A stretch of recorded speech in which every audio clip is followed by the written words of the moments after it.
From the earliest days of our country, you could always find intrepid explorers and pioneers out in the wilderness blazing a trail. You might think all the trails had been carved out by now, but that's not quite true. Diana Olick has been up north with a new band of trailblazers. They're scouting out a new footpath that would pick up where one of the most famous trails of all leaves off.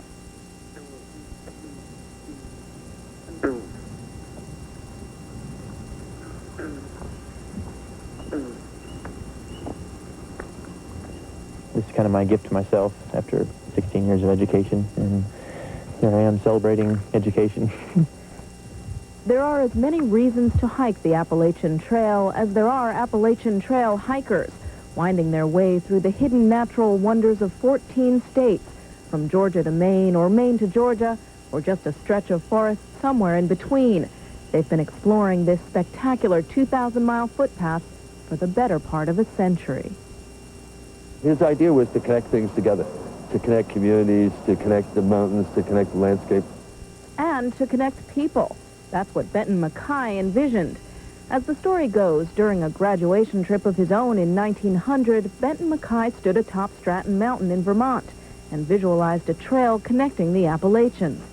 An escape from civilization, he called it. His idea would soon give the nation its first national scenic trail, designated as such by Congress.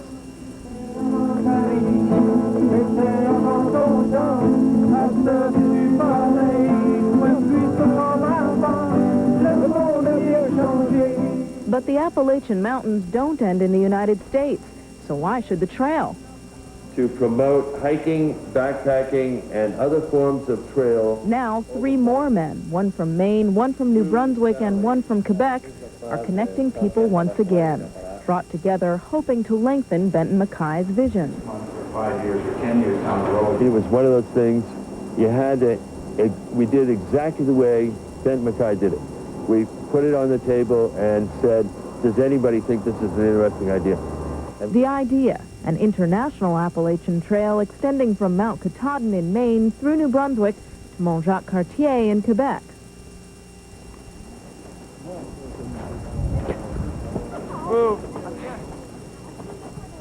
Dick Anderson's idea began moving ahead once the dreamer found a builder.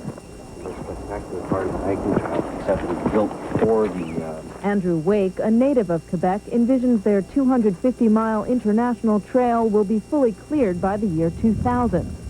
I enjoy building things, and this is an opportunity to build something that's very lasting and that contributes to just about anything you want to name in the area.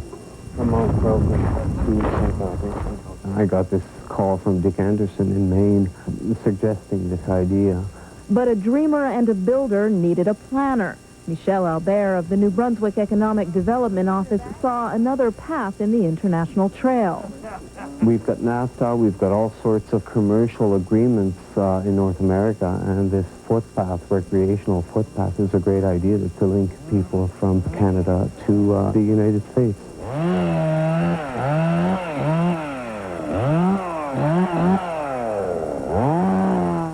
Carving a trail, though, takes more than just clearing away brush and marking trees. It's cutting through political red tape and calming the fears of those who've worked the land for generations. Well, this large stone that we're going to stop by first down here is Elbridge Gary Dunn Sr. This is where it all started. Well, this is where he finished, yes.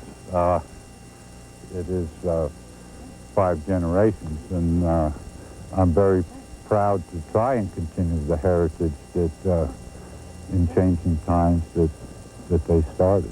Robert Sawyer's family started in lumber before Benton MacKaye was born. Well, the Appalachian Trail never got as far as their land in northern Maine, and Sawyer is not opposed to hikers. He is, however, opposed to the trail, deeply concerned that potential new federal regulations would damage his business. Everybody is always scared of precedent, and the precedent, I think, was set with the existing Appalachian Trail. And this being an international trail between the United States and Canada, I think that the federal regulations would soon come. The current Appalachian Trail is primarily owned by the federal government, which established a 500-foot protection zone on either side, 1,000 feet of land that the lumber companies and farmers can't use without a permit. Being a group of small landowners, the Dunn heirs would lose 1 acre every 43.5 feet that the trail extended across our land. But members of the International Appalachian Trail Committee say they do not seek ownership of the land and ask only for agreements with landowners for the use of their property. There are always hurdles to go over, and there are always partners with which we'll have to work out good ways of making it so that they won't be penalized in the fact that people would be crossing their land. But these things are possible. Some of the distrust of trail planners may stem from the fact that building began even before the entire trail was mapped. The route from Mount Katahdin to the Canadian border is still unclear, and debates over what to call the trail have been nearly as tortuous as twists through the woods. I think in the beginning we thought we made a mistake and called it or proposed to extend the Appalachian Trail. Some of the 3,000 people who have thru-hiked the trail argue that their places in the record book would now come with an asterisk, only hiked the American section. You know, it's kind of monkeying with tradition. And we decided it wasn't worth getting into that debate, so we said we're going to build a trail from Mount Jacques to Mount Katahdin, or vice versa. And if someday somebody decides they want to make it part of the Appalachian Trail, that's up to somebody else who comes after us. Well, the fact is that we're in the chain of the Appalachian Mountains. And the fact is that it does go from one country to another. So when you put the two together, it's the International Appalachian Trail. It's pretty simple, really.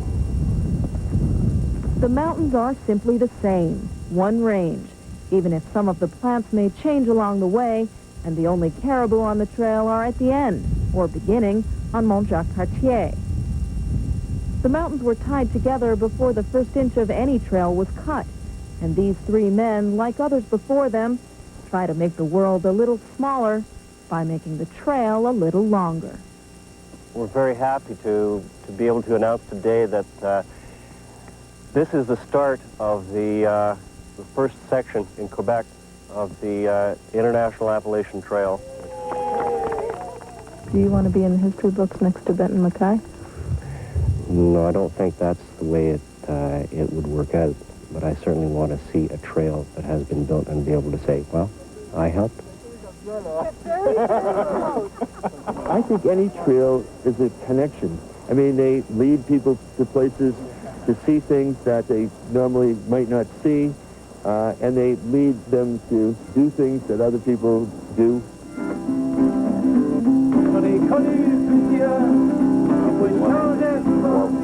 Maintenant, il fait partie du Sentier international des Appalaches.